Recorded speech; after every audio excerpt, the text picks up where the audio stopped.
Badass business owners, welcome to another episode of the Local Small Business Coach Podcast, where each episode we work on getting you to $100,000 in take-home pay. So if you're all ready to boost your profits, increase your sales, improve your processes, and develop stronger teams so you can stop living job to job, then let's dive in.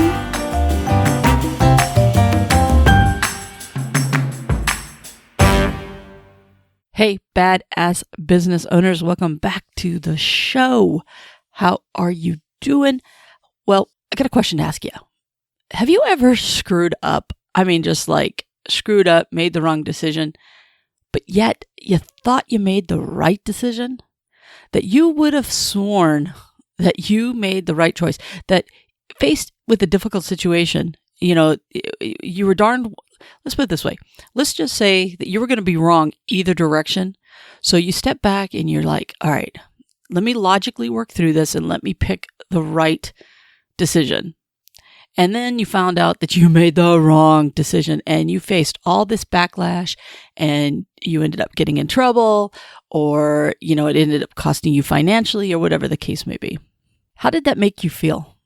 I'm going to say that it probably made you feel, on one hand, mad because you had made the right decision. On the other hand, disappointed in yourself that you had made the wrong decision. But at the same time, you also probably had a little bit of confusion going on with that whole thing.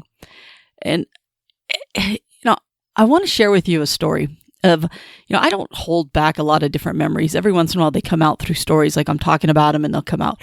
And there's a few things that I've went through my career that really sealed in my brain how I would become as a leader, how I would become as a business owner or running a business or whatever the case may be. But there's a few things from my past that they are totally burned in my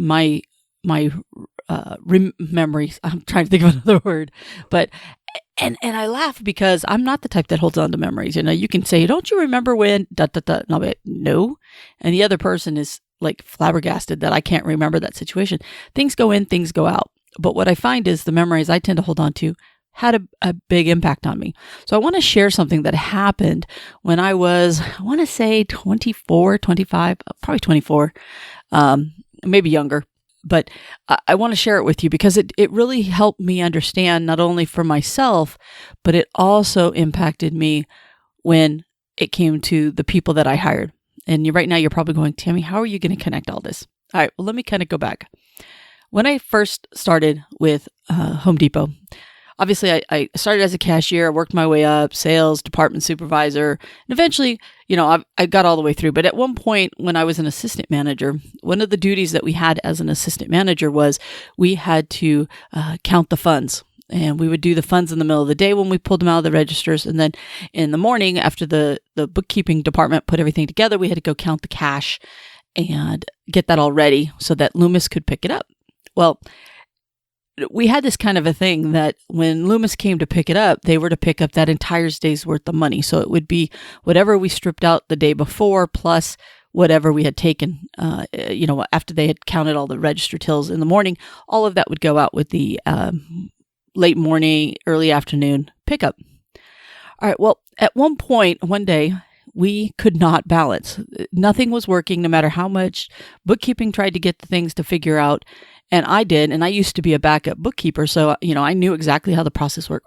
We could not get this right. We could not figure out what was missing and whatnot. And next thing you know, Loomis shows up early. Well, at this point of the day, we had already done a strip for the current day, and that was sitting in the safe as well. So it was already packaged up, ready to go for the current day. So we had a previous day, the current day, but we did not have the deposit done for the day before for the nightly strip. Neither way, just know that there's one for each day, and the one that was for the previous day that needed to get picked up was not done. So anyways, Loomis shows up. Well, here I have to make a decision. I'm having to make a decision going, I'm the only one there. There's no one for me to consult with. And I'm like, but I knew my training had told me that I had to make sure that the previous day stuff needed to go out. So I'm in this little debate going in my head and I'm like, okay, I need to logically think about this. This deposit obviously is not ready to go. Here they are. It's not ready to go. Our whole goal is to keep as little money as possible in the store. So what I think through is, all right, I'm going to send yesterday's deposit and today's deposit that's already done for the current day. At least I get the majority of the money out while we figure out this other deposit. So give that to Loomis. They go off, whatever. Well, so we figure it out. We were able to figure out what was wrong, get that deposit done, whatever, and it goes out the next day. Well, a couple of days later, all of a sudden I get pulled into the office, and I'm like there with my store manager, and I'm there with the loss prevention people, and everyone's like looking at me like I had just done something. I'm like, what is wrong? And they go, Tammy, tell us about the other morning with the deposits. So I go through and I tell them the whole story. And why? They go, well, why did you do that? Why did you send out the other money and not the money you were supposed to send out? Once again, I go through the story. I tell them exactly why.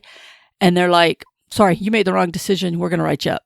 Now, mind you, I have never been written up. And by the way, this is the only write-up that was in my file in my 22-year career. But here I am. All of a sudden, these people are telling me that, oh, you're going to get written up for this decision that you made. I'm like, whoa, wait a minute here. A, you guys never told me it had to be done a certain way. I was never trained that way. But at that moment, I had to make a decision. And the one thing that I have heard over and over and over is to keep as little money in the store as possible. And so I go through my entire logic. They didn't even let me finish my sentence half the time.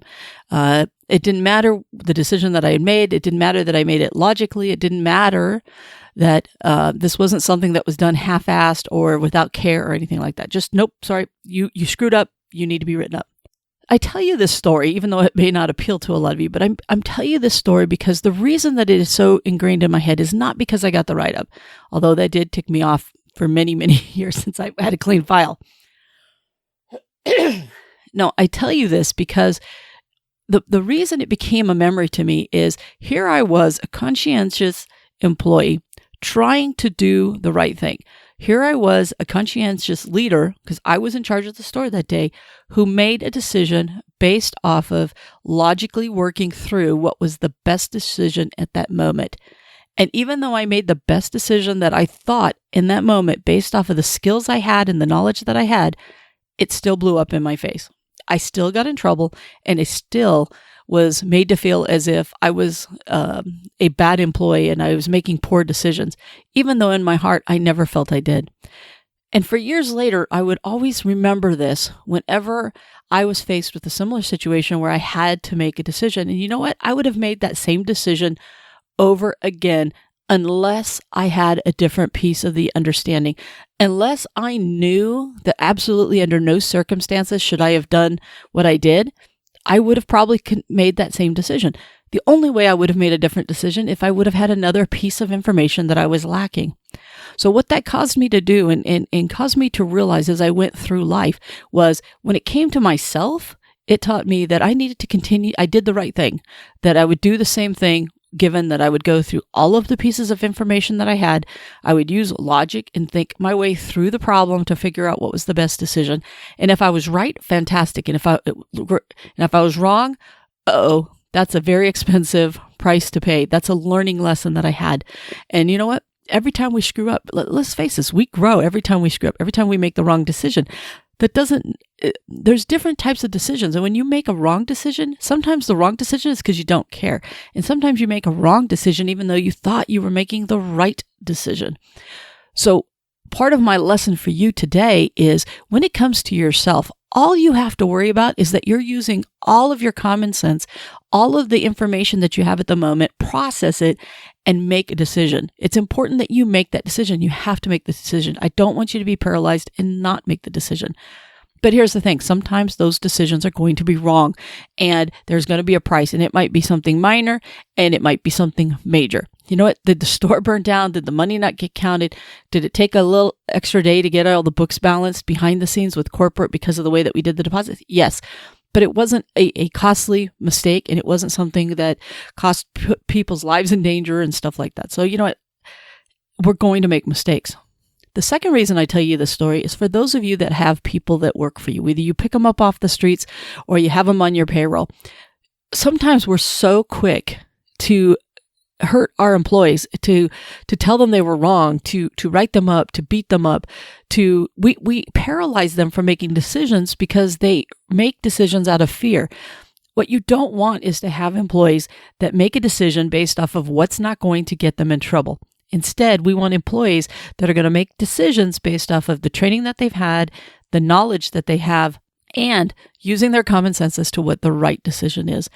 I used to preach to all of my employees from that day forward that I am not going to be mad at you for making a wrong decision, as long as you can explain to me the reasoning that went behind the decision that you made. As long as you made a decision that was the right thing to do because you didn't put people in danger, you didn't create a problem that was going to make an even bigger problem, that you logically could walk me through how you got there. And I knew that you didn't have the proper training to do it the right way, that you didn't know better, if you will. It's the same way with your children. It's the same way with your employees. And yes, it's the same way with you. You're going to make mistakes. Mistakes are the proof that you're trying, that you want to get better. You want to learn from those mistakes. You know what? What's funny is years later, I remember I told you it was the only write-up in my file. It was so funny. I was sitting with some leader one time and they said, you know what, Tammy, they're like, you have this picture perfect file. What's this write-up in here? And I was telling them the story and they go, well, you never should have been written up for that. I go, I know. And they go, you want me to take it out and tear it up? I started laughing because a part of me was like, hell yeah, I've been waiting years for that stupid thing to come out. And then I said, nah, you know what? It doesn't bother me anymore because it taught me a huge lesson. And it's a lesson that I've taken on for many years for not only myself, but for the employees that I've gone through, the leaders that I've taught and trained. And, maybe I had to go through that experience so that I could get that information and so that I could continue to pass it on. Because sometimes, we're just the funnel for the information to get out to the masses. And here I am, 27 years later, telling you the story. And hopefully this story is going to make a difference for some of you that might be beating yourself up or might be quick to judge your employees for the choices that they make, whatever the case may be. Hopefully that one mistake, which really to me wasn't a mistake, that one decision that I made a long time ago to try to figure out one problem and not expecting to have created other problems, I'm hoping that decision that I made a long time ago is impacting you today.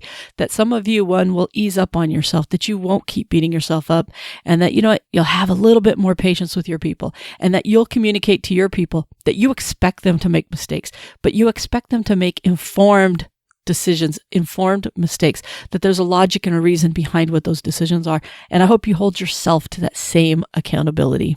Well, I'm going to wrap this one up. My main goal was to try to share with you. For some reason, this memory was going through my memory banks recently, and something told me that I needed to say it, which means there's probably someone out there that needs to hear this message, and I'm the vehicle to be able to deliver it to you. So I just wanted to let you know that. Now, before I go, I do want to let you know of a couple cool, exciting things that I'm working on. I might even send out an email to those of you that are on my mailing list. But I'm thinking about putting together this membership site, which will allow you to have access to all kinds of stuff, videos, audios, training materials, access to me on a regular basis and whatnot. I'm hoping to do this before the end of the year. So that's something that's going to be really exciting that I'm starting to work on. And the second thing is, don't hold me to this, but I think what I'm also going to do, because I did this survey and found out that a lot of you guys are on Facebook, and once again, me wanting to try to help you guys, and I think that you guys have tons of knowledge that you can share with people, is I'm thinking about putting together a Facebook group that we can kind of hop in and, you guys can ask questions, I can answer them, you can ask questions of each other, and you guys can answer them. So I'm thinking about doing that as well. I know I've kicked it around in the past, never really ran with it, but after some of the feedback that I've been getting lately with a lot of people who are doing these Facebook groups, even if you could just hop in for 10, 15 minutes, hopefully you can get some nuggets out of it. But I'm probably going to do that. So hang tight. You might hear something in about a week on that as well. So some really interesting, fun things. My goal in 2018 is to continue to find ways for you folks to get access to me. But also my big goal that I had for years was to create something that allowed you guys to pick each other's brains, to share each other's best practices. Matter of fact, even in that membership group, having a forum where you could ask a question and a bunch of other business owners can jump in and answer it. Same thing with like on the Facebook group kind of a thing. But I've got some different ideas that I'm kicking around, but that's my main goal. By the end, as we go into 2018, I'm going to continue to grow and develop more and more things, but I want to be able to provide you more and more tools to help you be all that you can be, to just create these awesome, wonderful businesses where you are making tons of money and doing a fantastic service for your community. And with that, I am going to wrap this puppy up. If you are new to the show, thank you. Welcome. And please make sure you hit subscribe so you never miss an episode. And, I haven't asked for this one for a long time. Do me a favor. If you listen and you've already subscribed, please leave a review for the show. The reviews are what help people make the decisions to click that button and listen to the show. So if you've been getting something out of it, if you could do it. Open up iTunes on your computer if you don't have an Apple, or you can do it if you have an Apple iPhone that you listen to. You can do it right there from your app. But for the most of you, you can do it on iTunes, or even some of the other podcast apps on Androids will let you leave a review there as well. But with that, I'm going to go ahead and wrap this puppy up. I know I said that so many times, and I'm like, Tammy, you're not leaving. You need to go. Go, Tammy. You keep saying you're leaving. You're not going. So this time, I really am. I will see you on Thursday. Bye for now. Hey, before you go, I just have one little favor. If you have a subject, a topic, a question that you would like have answered on the show or talked about, please shoot me a message over at tammy@localsmallbusinesscoach.com. Once again, I want to hear from you, so shoot it over to me, tammy@localsmallbusinesscoach.com. Now get out there and kick some butt. See you next time.